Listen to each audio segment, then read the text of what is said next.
Yeah, so the word theosis was coined by Gregory of Nazianzen in the 300s as an alternate or an additional word for what earlier church fathers referred to as theopoiesis. Um, Theopoiesis, the two elements of that word mean to make gods or make God. Um, and both words, theopoiesis and theosis, are typically translated into English as either deification or divinization. Now, the word theosis itself, uh, it doesn't really catch on immediately after Nazianzen coins it. But with Pseudo Dionysius and Maximus Confessor, that becomes the term of choice in the Eastern Christian tradition. In the Latin West, we find the word deificatio, which is, of course, where we get our word deification from, being employed in the medieval and Reformation traditions in reference to the patristic vision of salvation. The basic idea that underlies the early patristic doctrine is that believers, uh, when they are redeemed by Christ, they are not simply forgiven of their sins and saved from damnation and such, but that God has a very particular purpose in mind for redeemed humanity that involves human beings coming to partake in divine immortality, divine incorruption, divine glory. It's a sharing in divine life by virtue of our union with Christ and also by virtue of the union of divinity and humanity within the hypostatic union, within the one person of Christ.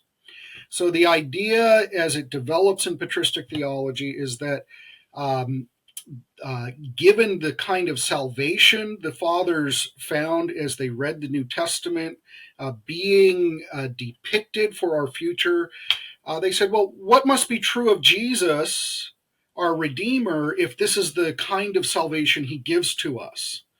And since it's a matter of sharing in divine life and in certain divine attributes, not all of them, but for very particular ones that the New Testament authors mention, like 1 Corinthians 15, immortality and corruption and glory, they say, well, what must be true of Jesus? And within his person, you must have, of course, in common with us, full humanity.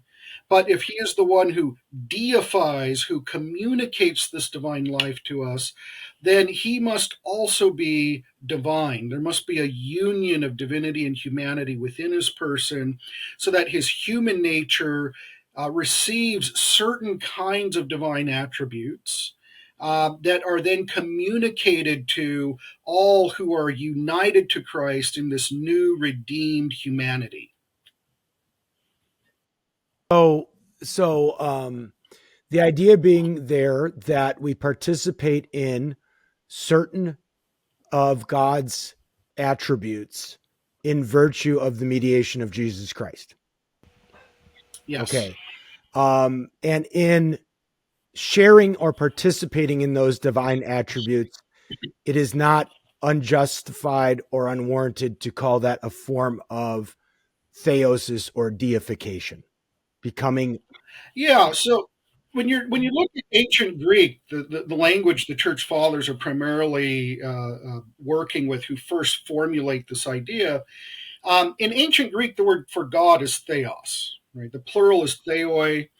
And if you take Greek in seminary or in a classics program, you're going to be given a simple gloss. It means deity, God, gods, and it's left there. However, when you actually look at ancient Greek texts and how this language is used, it very quickly becomes apparent that theos is not just a substantive term referring to deities, but it is also an attributive term that is often used as a synonym for anything that is immortal, all right, the Greek term athanatos, or anything incorruptible, glorious, sublime, sublimely beautiful, and so on. And so for the church fathers, when they read the New Testament and they say, okay, we have these particular attributes described as part of our redemption. And these are attributes that in ancient Greek you can summarize with the term that is to be theos. It was very easy for them to say, what does it mean ultimately for us to be redeemed? When all is said and done, it is for us to experience divine life, love, glory, immortality, and so on.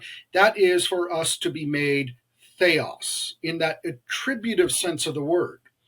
And then they make various distinctions to ensure that nobody thinks that you become what the one God is, the God of Abraham, Isaac, and Jacob, or that you become infinite, or that you become a deity and an object of worship, like perhaps the Greek kings and Roman emperors were thought to have become. Okay, so Um, those are, that's where the yeah. language comes So from. can I use, yeah, so we can use a maybe a parallel to the idea of agapeo, right? So most Christians are familiar with this agape love, this totally selfless Mhm. love that we attribute to the love of God.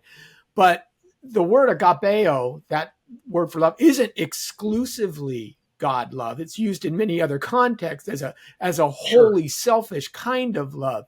So it's a God type love.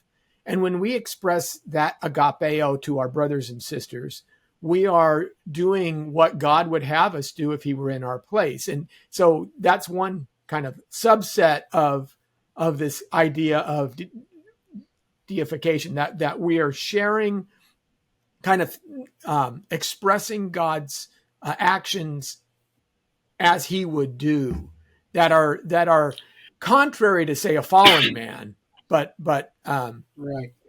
it equates. Yeah, and you're touching on a really important aspect that I didn't really cover in the initial definition, and that is it is also, as you say, the participation in divine love that manifests itself in love for neighbor as well as love for God.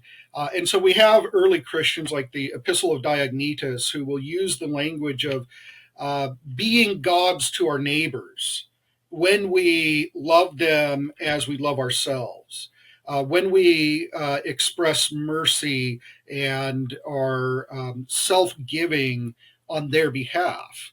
And interestingly, some of the reformers pick up the exact same language. And one of them even inscribes it in one of the Reformation confessions.